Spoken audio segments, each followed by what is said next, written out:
So, bringing peace across the world.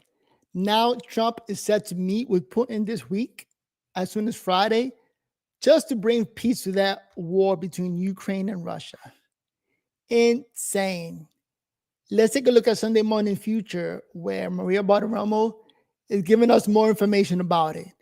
But welcome to my channel. My name is Noel. Be sure to give this video a thumbs up and a like before you go anywhere. But let's take a look. We got the peaceful president just bringing peace around the world. Insane. Let's see what they're talking about.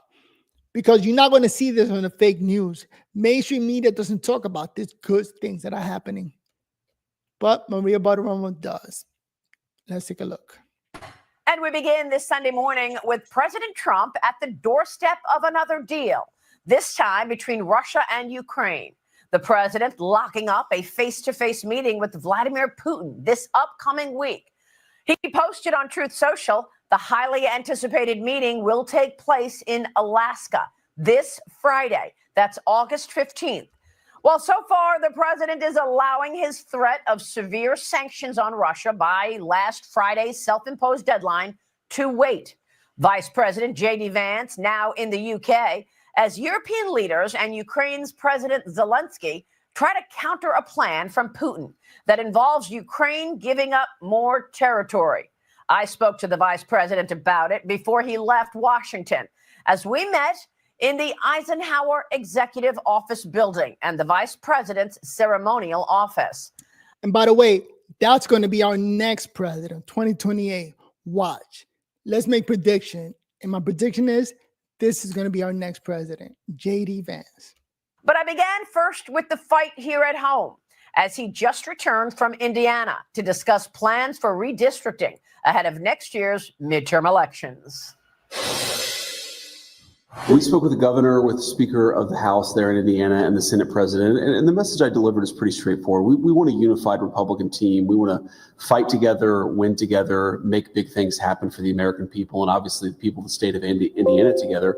But one of the things that you see in a lot of red states is blue states have really aggressively gerrymandered such that they've actually made it harder for the majority of the state of Indiana to have their voice heard in their federal elections. Because if California has crazy gerrymanders, Illinois has crazy gerrymanders, New York has crazy gerrymanders, what it does is it actually suppresses the will of the people in states like Indiana.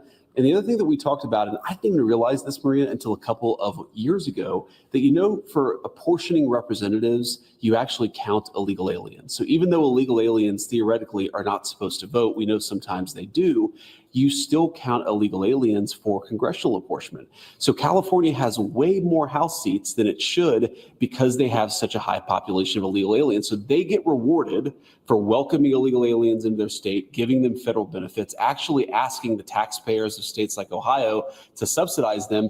And then those same taxpayers in Ohio and Indiana and elsewhere, they have fewer congressional representatives because of what California has allowed to happen. That's ridiculously unfair. And the only real way to fight back against it is for us to redistrict in some ways as aggressively as these hard blue states have done. Yes, the GOP got to step it up and do the same, fight back with the same strategies that the Dems are using. All right? We got to fix all these problems up, man, because this is crazy. Well, that's an important point, and that is why President Trump said that he wants more work or new work on a new census. Yes. How does that change the GOP makeup and the electoral votes? Yeah, so another crazy thing that I had no idea about, but everybody, even Democrats actually admit this, that the census in 2020 had a major statistical error. And what that meant is that you actually undercounted a few states that are Republican, like Florida and Ohio. You overcounted some blue states. And so what I understand, if you actually did the census anew right now, you would have 10 additional Republican seats and 9 fewer Democrat seats. And really what we're living with, Maria, is the consequence of 40 years of institutional control in the Democratic Party. These guys have fought very dirty for a very long time, and they haven't just won elections and enacted laws that we may not agree with. They have tried to rig the game for Democrats and against Republicans. And thankfully, under President Trump's leadership, you finally see some spine. You finally see some backbone in the Republican Party to fight back against these very aggressive Democratic dirty tricks. Yep. But the only way for us to do it is to actually go and do the hard work to reset the scales a little bit. What we want to do is redo the census, but importantly, we want to redistrict some of these red states, and we want to make the congressional apportionment fair in this country. Again, you cannot do it unless Republicans actually take some very decisive action in the months to come. We think they will, and we're obviously supporting them every step of the way. But do you worry that as Republicans do that, the Democrat blue states are going to do the same thing? And then you'll have redistricting in California, New Jersey, and so on. You know, Maria, there's just not a whole lot of juice left out of that lemon. The Democrats have already gone as far as they possibly can. Let me give you a crazy statistic. So I believe that it's in New Jersey, Illinois, New York, California, and there's one other Democrat state where you take those 5 states, you have a large number of Democrat representatives. But here's the crazy statistic. President Trump won 43% of those 5 states, and Democrats have something like 85% of the representatives out of those states. You cannot gerrymander these far left states anymore. And that's the whole point. We have unilaterally disarmed in the Republican Party. We have said to the Democrats, if you want to rig the game in your favor in blue states, go ahead. We're going to do nothing to fight back against it. That's crazy. It makes it harder for us to pass our agenda. It makes it harder for us to win elections. And most importantly, it gives Democrats this ability to run roughshod over the country without any pushback from the American people. The democratic system in this country is broken because who you vote for doesn't necessarily get reflected in who your representatives are. So the Democratic Party made sure that their policy goes through. All right. They got the popularity, they got the majority, and therefore the system is rigged. Wow. The Republicans should have been thinking this through, and somebody should have pointed this out way a long time ago. And now we got to fix it. And Trump is the one to do it. Crazy. By the way, if you're still watching, make sure to give this video a thumbs up. And this information is insane. We're just trying to rebalance the scales and, frankly, push back against a very unfair system created by the Democrats. Unbelievable. Let me move on to foreign policy, Yeah. because President Trump is expected to meet with Vladimir Putin at some point, perhaps in the coming week. Yeah. What are you expecting? Well, first of all, I've got to give the president a huge amount of credit here, Maria, because this is a major breakthrough for American diplomacy. If you go back, this war has been going on for over 3 years at this point. Well over 1 million Russians and Ukrainian dead soldiers. And as the president says, the numbers are probably much higher than the official tally indicates. There has been no substantial breakthrough. And for 6 months, the president himself, he's asked me, he's asked Secretary Rubio, of course, Steve Witkoff, we have been aggressively working, trying to break the logjam. One of the most important logjams is that Vladimir Putin said that he would never sit down with Zelensky, the head of Ukraine, and the president has now got that to change. We're at a point now where we're now trying to figure out, frankly, scheduling and things like that around when these 3 leaders could sit down and discuss an end to this conflict. Now, what do I think is ultimately going to come out of this? Look, it's actually very simple. If you take where the current line of contact between Russia and Ukraine is, we're going to try to find some negotiated settlement that the Ukrainians and the Russians can live with, where they can live in relative peace, where the killing stops. It's not going to make anybody super happy. Both the Russians and the Ukrainians probably at the end of the day are going to be unhappy with it. But I don't think you can actually sit down and have this negotiation absent the leadership of Donald J. Trump. And the president said this to me today privately, said, look, maybe this works out, maybe it doesn't, but it's worth the effort. It's worth trying. Yep. And we're going to keep on using the diplomatic influence. And Trump should get a Nobel Peace Prize out of this for all the effort and work that he's putting in to get this peace to happen. Like Obama won a Peace Prize, and I don't even know why. No, he won a Nobel Prize, and I don't even know what the hell he did to get that. But here, stopping the killing of millions of soldiers, this man should be nominated. And I mean Trump. Influence of the president of the United States to accomplish an end to this conflict. And Maria, you know this, but other people may not. if you look at the president's foreign policy accomplishments, if you look at Congo, Rwanda, a war that went on for 30 years, killed 6 million people. If you look at the number of hostages in Israel, in Gaza, who have been released and gone back to their families. If you look at Malaysia, Cambodia, you look at all of these terrible conflicts, the president has shown a willingness to be the president of peace. Yep. It's a big, big testament to the quality of American leadership. And it's an amazing thing to have a president who's working to stop the killing when you've had for so many generations presidents who didn't care about bringing peace to these very conflict-torn regions of the world. It's something I think all Americans should be proud of, whatever their political party. I mean, they always talk about that. These problems are way too big for one president to fix, that everything is out of our hands and we can't really do anything. But just point out how bad it is. And finally, to have a President Trump to say, wait a minute, we actually can do something. The man is canceling USAID. He is stopping a bunch of wars across the world. And now this final one between Russia and Ukraine is going to be amazing. Can't nobody say nothing. And I wonder if the regular fake media are going to report it. Are they going to talk about it? How this man did the unbelievable. Like a magician almost, you know? It's crazy. Want Putin to meet with Zelensky before a meeting with President Trump? I actually don't think it would be that productive. I think fundamentally the president of the United States has to be the one to kind of bring these two together. We're, of course, going to talk to the Ukrainians. I actually spoke with the Ukrainians this morning. Marco has been talking to them quite a bit. We're going to keep that dialogue open, but fundamentally, the ultimate picture will be Zelensky and Putin shaking hands with Trump in the middle, holding both of their hands. That's like the ultimate poster right there.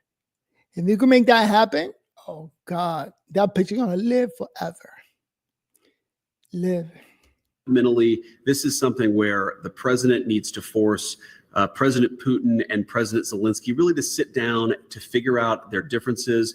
We, of course, condemn the invasion that happened. We don't like that this is where things are, but you've got to make peace here. And the only way to make peace is to sit down and talk. You can't finger point. You can't, wag your finger at somebody and say, you're wrong, we're right. The way to peace is to have a decisive leader sit down and force people to come together. Like, this man should make common sense, basic conversation. What needs to happen, and a president that actually going to carry through and make it happen. Like, what took so long? Why do we let all these killings happen? Man, easy peasy common sense. You did not want to send taxpayer dollars to Ukraine and taxpayer funded arms to Ukraine. Do you feel that the current state of affairs improve that, whereas the U.S. will sell weapons to NATO countries and they will go ahead and send the weapons? Well, two things on that. First of all, I think the reason that we reached this decisive moment, a real change in where we were, is because the president was willing to apply some significant pressure and actually say, if you don't come to the table, the American people, we're not going to get involved in this war directly. We have a lot of economic points of leverage, and we're willing to use those to bring about peace. And that was a big thing that happened. To your point about weapons, what we said to the Europeans is simply, first of all, this is in your neck of the woods. This is in your back door. Yep. You guys have got to step up and take a bigger role in this thing. Yep. And if you care so much about this conflict, you should be willing to play a more direct and a more substantial way in funding this war yourself. I think the president, and I certainly think that America, we're done with the funding of the Ukraine war business. We want to bring about a peaceful settlement to this thing. We want to stop the killing. But Americans, I think, are sick of continuing to send their money, their tax dollars to this particular conflict. But if the Europeans want to step up and actually buy the weapons from American producers, we're okay with that, but we're not going to fund it ourselves anymore. What about Israel? Benjamin Netanyahu today said that he is going to take full control of Gaza. Is that the right move? Well, ultimately, that's up to Benjamin Netanyahu. Obviously, there are a lot of downsides, a lot of upsides to that. But I think fundamentally what we're trying to accomplish for America's perspective is, number one, we want to make this so that Hamas cannot kill innocent people, Israelis, Americans, or anybody else. Number two, we want the hostages to come home. And number three, the president's been very clear that you do have a humanitarian crisis there, where you have a lot of innocent people who are really struggling. And we want to make sure that the people of Gaza are able to get food, able to get medicine, and so forth. And so we're trying to accomplish all three of those things. And what the president has said is he wants to be, again, the president of peace. He is encouraging through every diplomatic method possible, a rapid end to the conflict to come home. Finally, a president committed to peace. Exactly what we need. Exactly what we want to see. A lot of people that got Trump derangement syndrome don't want to see that happen, but it's what we need. Just bring peace. And then let's focus on us, our borders, our homeless veterans, all of our problems. Focus on that. That's where the money should go. The people of Gaza get a free flow of humanitarian aid. That's what we're working towards, and we're going to keep on working with our allies in the region to make that happen. Coming up, a Russia collusion, Jeffrey Epstein, and a subpoena for the Clintons. Plus, the vice president on 2028 and the potential for a Vance Marco Rubio ticket. Stay with us on Sunday Morning Futures for more.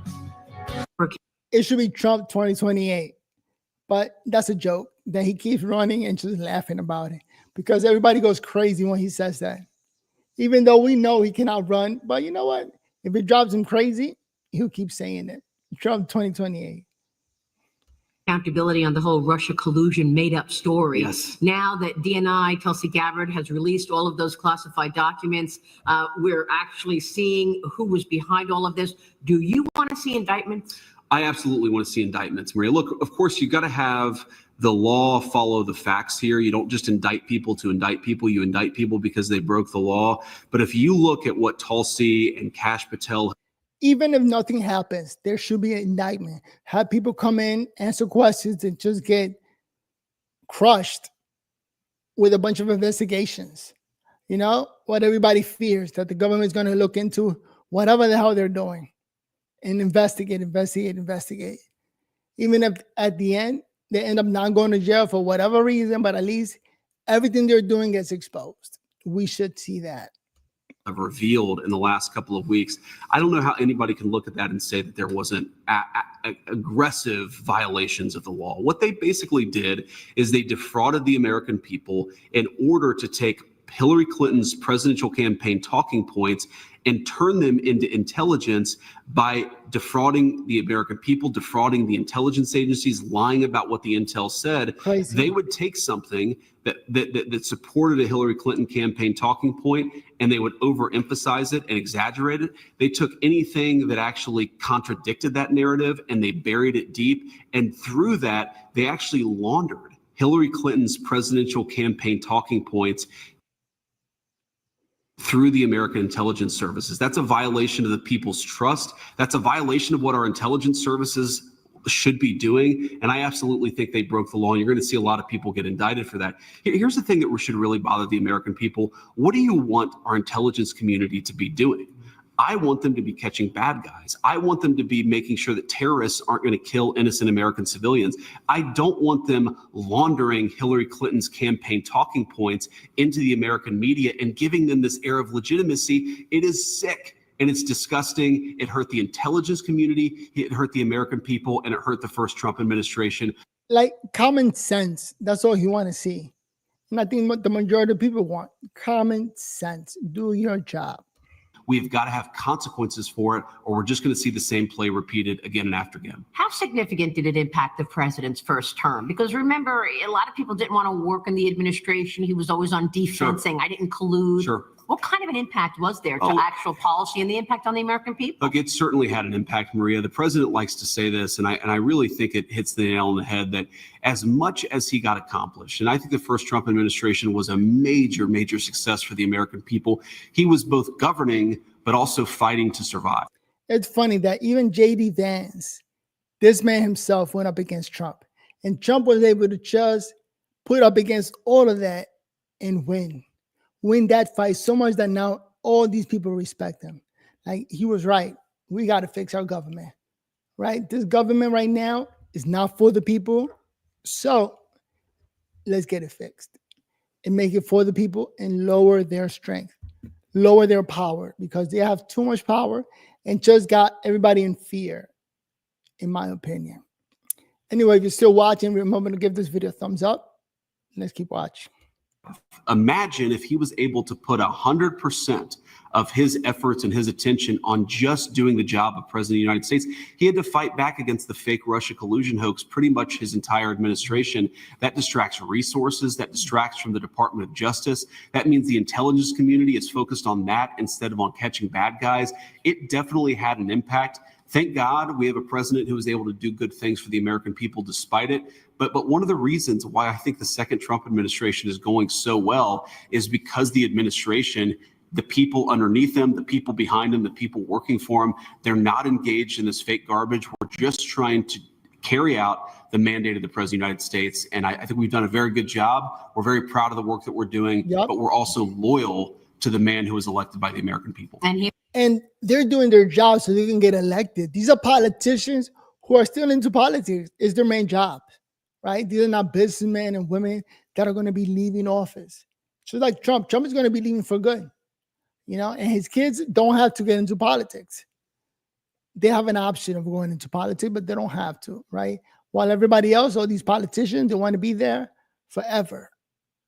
So J.D. Vance is a politician, hopefully, who'll get nominated and win 2 terms as president. So that's another 8 years after finishing up with Trump. So here we are on your 200th day, you and the president doing so much in this second term. Let's talk about the president's efforts on trade and tariffs, because he's not afraid to put significant tariffs on countries like India for buying Russian oil. Are you going to do a similar move to China as well? They're also buying Russian oil. Well, the president said he's thinking about it, but he hasn't made any firm decisions. Obviously, the China issue is a little bit more complicated because our relationship with China, it affects a lot of other things that have nothing to do with the Russian situation. So the president's reviewing his options and, of course, going to make that decision when he decides.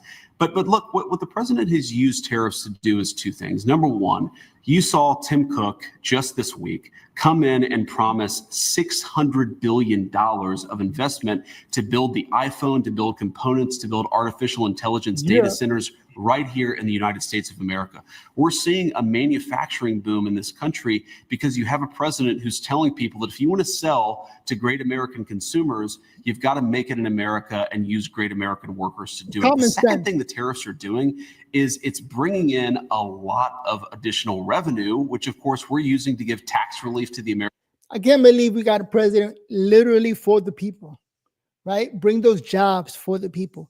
Yes, the government is going to be making also more money because those people are going to be paying taxes.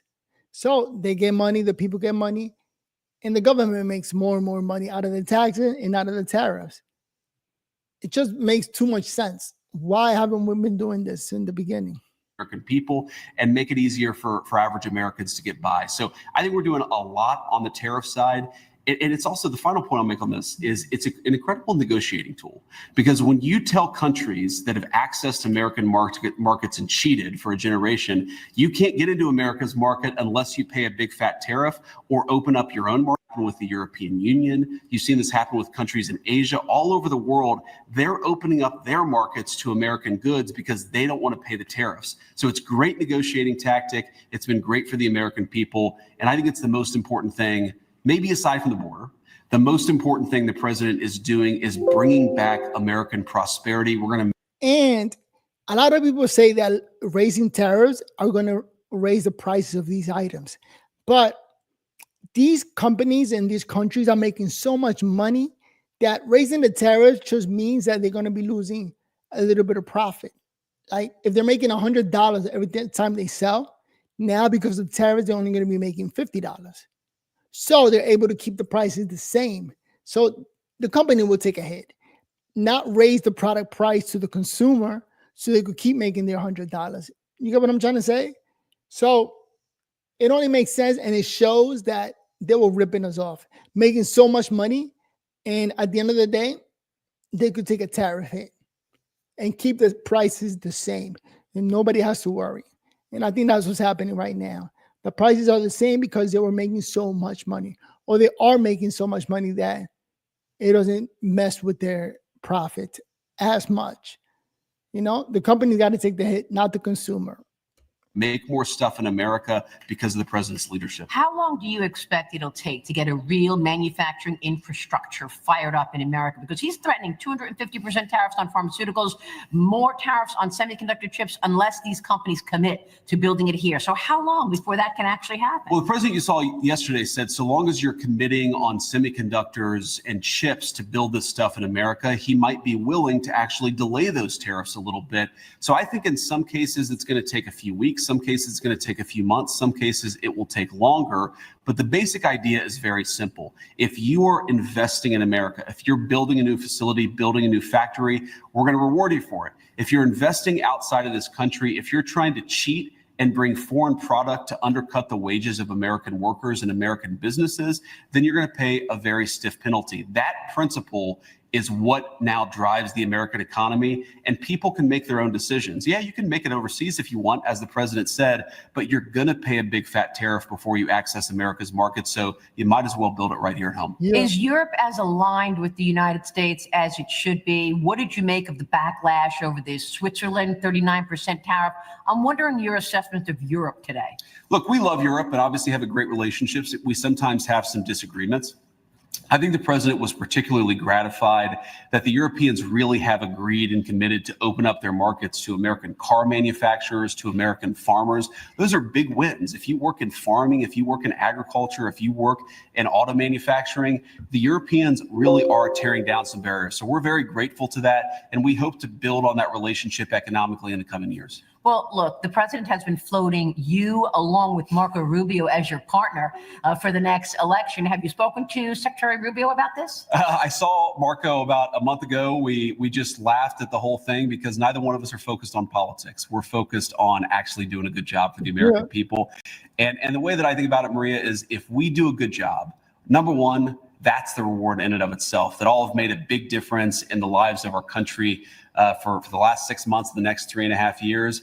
But if we do a good job, the politics will take care of itself. Let's just focus on that. I think, as the president said, it's way too early to be thinking about the political future. It's frankly way too early to be thinking about 2026. It's certainly way too early to be thinking about 2028. All they got to do is a great job, just like he said, you know?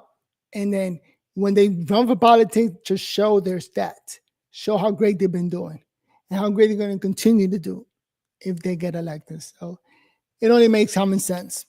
But you are expecting to run for president in 28.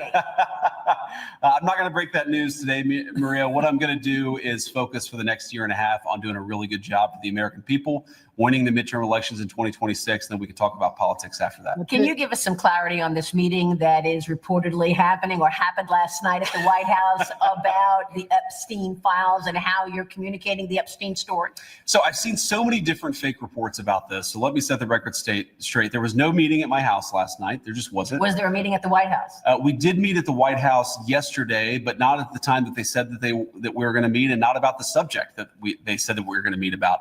We have a great FBI director and a great Department of Justice lead, Attorney General Pam Bondi, and we met to talk about how to ensure we have justice for the American people. We actually didn't talk about the Epstein issue at all. That was never meant to be the subject of the meeting. And it's one of those things where I guess somebody leaked a calendar entry maybe, and then people assumed that it must have been about Epstein, even though it had nothing to do with Epstein. So far, that's the only weakness they have against Trump. The fact that the Epstein list names are not being released. So this is the number one hit that they got against Trump. And I guess they feel bad that it's not being released. So the fake media are just using it as much as possible, even though they had the list when Biden was in office. And what happened? It didn't get released then. And now they want Trump to do it. Let's see. On the Epstein issue, what the president has said very clearly, because we've had other meetings about that, is that he wants us to be fully transparent and he wants the credible information out there. So we're working to compile the thousands and thousands of documents that are out there for full transparency. But I have to say, Maria, I laugh at the Democrats who are now all of a sudden so interested in the Epstein files. For 4 years, Joe Biden and the Democrats did absolutely nothing about this story. We know that Jeffrey Epstein had a lot of connections with left-wing politicians and left-wing billionaires. And now President Trump has demanded full transparency transparency from this, and yet somehow the Democrats are attacking him and not the Biden administration, which did nothing for 4 years. Was it the right move for Comer to send subpoenas to the Clintons? It absolutely was, and it drives home how Democrats have tried to make this Epstein thing about anything but the fact that Democrat billionaires and Democrat political leaders went to Epstein Island all the time. Yep. Who knows what they did, Yep. but it's totally reasonable to ask these questions. What you saw in the House's subpoena is they are trying to investigate all of the things related to this particular case. I know a lot of Americans want answers. I certainly want answers. And I think James Comer and the team of the House, they're doing the right thing. And of course, we know that Clinton, or allegedly he went to the island 26 times, 28 times.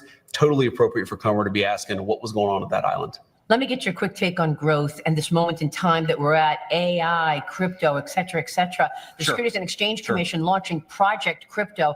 What do you want digital assets to look like? And also, what about the impact of AI on jobs? Is there a plan now to fill those holes for the jobs that no doubt will go away because AI makes everything so much more productive? There's a lot of talk about robots destroying all the jobs. There's a lot of talk about how AI is going to destroy everybody's job. I actually don't see the evidence of that. What I think is that AI, there are some issues. I worry about the surveillance state because artificial intelligence is going to be used for that. I really worry about invasions of people's privacy because AI could be used for that. There are definitely concerns with AI, but I think that the big risk is fundamentally you've got a bunch of very left-wing people who might use AI to censor people and drive a very left-wing narrative using artificial intelligence. In some ways, they're going to do with AI what they tried to do with big tech. Those are the things that we're really focused on, the dangers that we're really focused on. But Maria, there's a lot of upside too. And if you got to focus on the dangers, but you've also got to focus on the opportunity. I wonder if the government is going to use rules and policies to censor AI in terms of taking away ability that people can use AI against others or against each other. I think when the computer first came out with like the internet, that was one of the fears. Like the internet is going to do illegal stuff and break into people's privacy. So first was the internet, and now they're talking AI. So I don't know. I feel like the government is going to use policies or counter what AI is doing. Because they're going to know, I think they're the first to know the extent of to what level does AI get, or what level AI reaches. It's going to help us cure diseases in amazing ways. I think it's going to lead to a boom in construction jobs. I think we're going to be able to do things that we weren't able to do before. And there might be some disruptions, but fundamentally, when it comes to jobs, we ought to be focused on the ways in which AI is going to create great productivity and great new economic opportunities. What I worry about is the focus on the job destroying effects of AI distract us from the fact that AI could be used to create new surveillance systems, that AI could be used to censor conservatives or other people in new and very scary ways.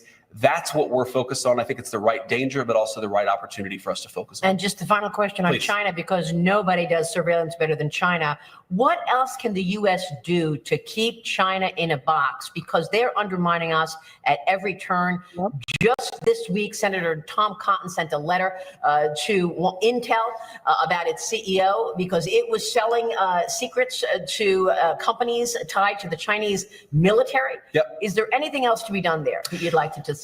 Well, there is, and this is where it goes back to having a really great FBI director and a really great attorney general, is that when people are stealing America's secrets or stealing our corporate intellectual property and sending it to anywhere, we've got to prosecute that stuff. We know that Chinese companies have been really big offenders when it comes to the theft. I mean, China is a whole nother country with their own rules and laws. So if they allow theft and they allow copyright to be stolen, I don't see how you can do anything except for the president got to talk to their president about switching your laws about stealing from America, you know? Of American intellectual property. We got to prosecute that stuff and push back against that stuff. We have to make sure that we don't have people who are spying on American companies, either in our education laboratories or in the companies themselves. But the most important thing that we need to do is we need to protect our own manufacturing. The way that China was able to catch up to us technologically is that they took all of these great manufacturing industries and built a whole technology infrastructure on top of that manufacturing base. We've got to rebuild our our own country, rebuild our own innovative capacity. Yes, we have a lot of work to do. And I was watching politicians talk about how smart the Chinese government is and how great they are and what they were doing. But at no point did he say that we got to step it up and maybe be better than them, because we can. A lot of the ideas that the Chinese have come from us, just straight up stolen from America. And here we are just twiddling our thumbs and not doing anything about it, just applauding how great the Chinese government is. When at the end of the day, it's all of them just taking IPs, taking ideas and using it and doubling it, making it better and better, because they don't have any rules or laws against being able to do that. While here we have a bunch of IP laws and rules and restrictions that we got to get over. Insane. But let me know what you think. Comment down below. My name is Noel. Be sure to give this video a thumbs up. All right. That was Sunday morning with Maria Bartiromo. She's always doing a great job pointing out the obvious truth that we all need to be aware of and not worry about fake news, doing nothing but reporting lies and bad things about the president, because nobody's perfect. I mean, at the end of the day, the president is not doing all good stuff. It's a mix of things, and even though, yes, point out the bad things, but we all got to hold the president feet to the fire, like they say, make sure he does better. But we also got to point out how great he's doing. The man is bringing peace all around the world. That's insane. He's just doing it because he's doing his job. He feels that that's his job to do. So for him to go around all over the place and just bring peace, man, it feels like that man was sent by God. Let's keep it real. We got the right guy doing the right job. And this is what we needed. Now, the Democrats, they don't know what to do. They don't have a candidate to bring up to the forefront to compete against the Republicans. And now the Republicans don't look so racist. All the time, we always thought that the Republicans were the racist one. The red team, calling Trump a racist is not working anymore. That man is not a racist. He used to be a Democrat that went Republican. And once he did that, he realized, the Democrats are insane. They rigging everything, bringing in illegals, putting in a bunch of policies that are just anti-people, don't let people just move forward and become better and better. It just holds people back and puts us into slavery, in my opinion, because it's crazy. But also, happy Sunday. By the way, what time is it? It's 3 o'clock. My name is Noel over here, just streaming live. Just finished watching Sunday Morning with Maria Bartiromo, doing something that the other news networks are not doing, which is reporting the truth. So this week should be a great week for Trump. He's going to bring peace. And actually, we got to see what happens after that meeting. But he's going to be meeting in Alaska with the president of Russia, with Putin. And then at the end of that meeting, hopefully, is peace. For the first time, we have a president that wants the killing to stop. Those are my dogs. I got 2 puppies. I got to give them a shower. So I got to call our company to come all the way over here and just give them a nice, cool shower. Also, shout out to my cousin. My man just called me and messed up my whole sleep. Why are the dogs barking? How do you guys deal with that? Every time I go to talk, she starts barking. God bless my dog. Her name is Nina, and she likes to bark for no reason. Amazing. What else did they talk about in that segment with Maria Bartiromo? So they talked about AI, how AI maybe have to be, I don't know if they're going to put up some policies to just make sure that AI doesn't get out of hand, which I think is impossible. I think AI is going to get out of hand when it becomes artificial intelligence, true artificial intelligence, when it could just think on its own and realize that it's alive. and then start making its own decisions. Then it's going to get scary because how are we going to stop it? How are you going to tell it to stop and calm down? Like right now, you have to ask it a question and it gives a great answer. AI right now is my number one attorney. Every time I have a legal question, that's the first person I go to, and it's free. So asking AI for legal question is my go-to right there. Whatever it says, then I ask my lawyer. I got a lawyer that charges $300 an hour. So do I pay $300 an hour or go to AI for free? Ultimately, AI is my go-to lawyer. Now I'm trying to make it my go-to doctor. And right now, like I'm struggling to breathe. So I asked her, what should I do? And Thursday I have a doctor's appointment because at the end of the day, I need a doctor. AI is not your doctor. It's just a reference point. Or like I like to say, it's an opinion of what to do with whatever it is you're struggling.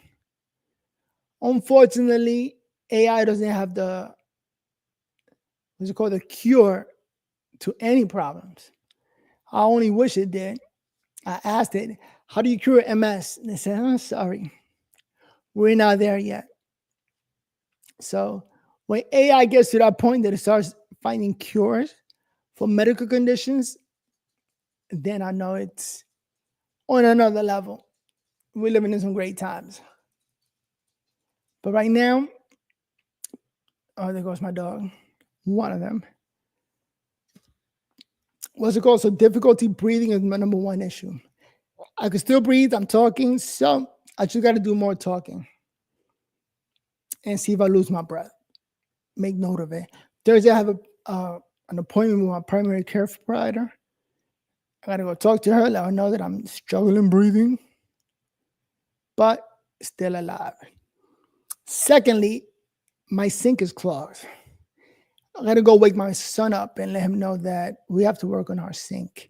We're not plumbers. We're just watching YouTube videos and making it happen. That's the trick to life. What time is it? With that said, hey, hopefully you enjoyed this video, this segment, enough to give it a thumbs up. Go ahead and click on that like button before you go anywhere. Let's keep creating videos.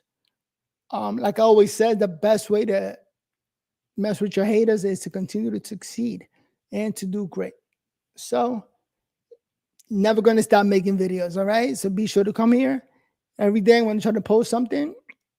And with that said, check it. Verbal or life.